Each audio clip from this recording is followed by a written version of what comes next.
Olá, meu nome é Marcos Alencar. Estamos aqui no www.trabalhismoemdebate.com.br falando do direito do trabalho de forma descomplicada. A nossa conversa de hoje será sobre a diferença entre diarista e doméstica e vou trazer aqui um exemplo de força-tarefa, está aqui a notificação na minha mão, que está acontecendo nos condomínios residenciais, né? E isso pode ser uma coisa que muita gente desconheça, mas o Ministério do Trabalho e Previdência, ele tem o poder de fiscalização do ambiente doméstico. Isso não é feito por uma falta de estrutura, mas está se criando aqui um procedimento. É uma força-tarefa que eu percebo uma movimentação recente, pode até ser que eu esteja enganado, mas pelo formato da notificação, eu acredito que é um procedimento que ele vai se estender por muito tempo e perante vários condomínios residenciais. Primeira coisa, qual é a grande diferença entre uma empregada doméstica e uma diarista? Olha, a empregada doméstica, o nome já diz, ela é empregada. Empregada ou empregado doméstico? É uma empregada. E a diarista é aquela pessoa que presta um serviço que não tem absolutamente nada a ver com a CLT.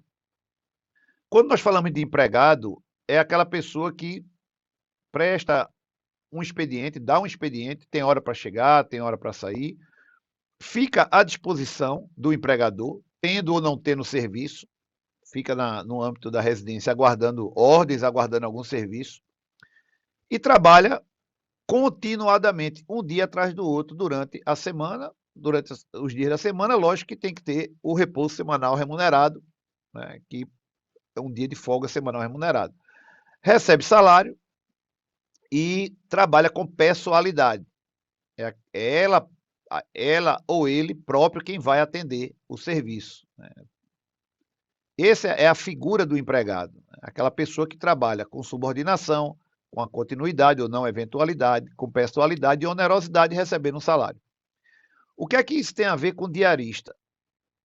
Acontece às vezes a dúvida porque o serviço é o mesmo. Uma empregada doméstica cozinheira, por exemplo, ou cozinheiro, trabalha fazendo alimentação para a família. Uma diarista ou diarista pode trabalhar também fazendo isso de forma de congelamento. Até 2 dias por semana será considerado prestação de serviço. Então, ele pode comparecer 2 dias da semana naquela residência, fazer toda a alimentação, congelar, e isso não vai caracterizar um vínculo de emprego. Essa pessoa não será considerada empregada. Por quê? Porque se trata de uma prestação de serviço e só por 2 dias durante a semana. Onde é que tem um detalhe muito importante aí, uma grande dica? É interessante que pague essa pessoa, a diarista, por diária e não mensalmente. Então, hoje com o Pix a coisa facilitou muito. Se a pessoa chega lá e trabalha diariamente, terminou a tarefa, fez lá o congelamento, que eu exemplifiquei aqui, quanto é o valor da diária? Vou dar um exemplo, sei lá, R$ 50. Faz o Pix de R$ 50, coloca na mensagem do Pix referente ao pagamento da diária do dia 19 de agosto de 2022 para congelamento de alimentos. E isso servirá de documento e de recibo de que aquela relação é de diarista. O que acontece é que muitas pessoas têm trabalhador doméstico sem registro, de forma clandestina. É um dos contratos, um dos vínculos que tem maior clandestinidade por conta da dificuldade de fiscalização.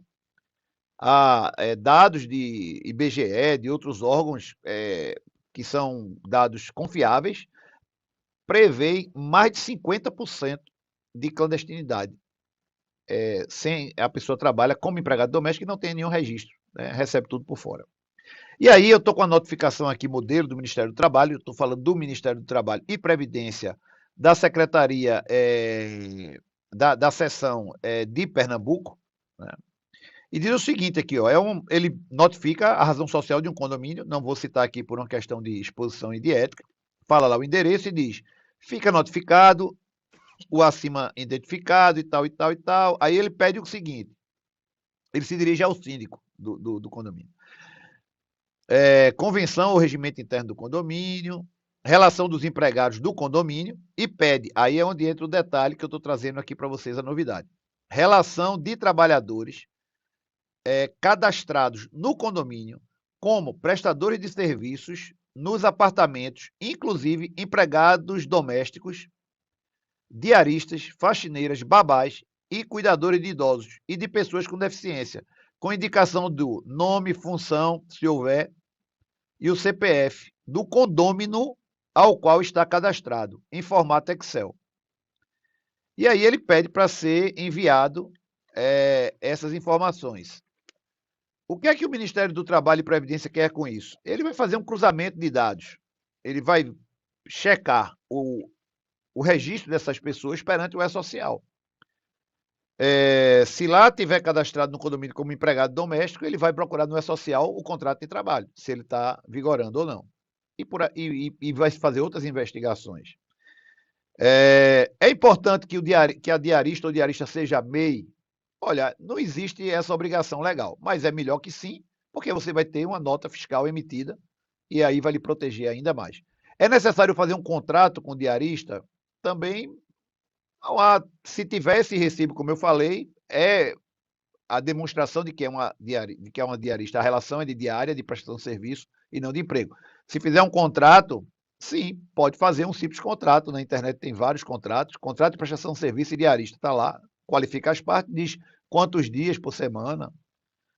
E é importante que não se trate essa pessoa como empregado, dando ordens, mas sim sincronizando as agendas, combinando horários, como uma prestação de serviço. Da mesma forma que você se relaciona com um advogado, com um contador, com um profissional liberal. O prestador de serviço diarista é do mesmo jeito.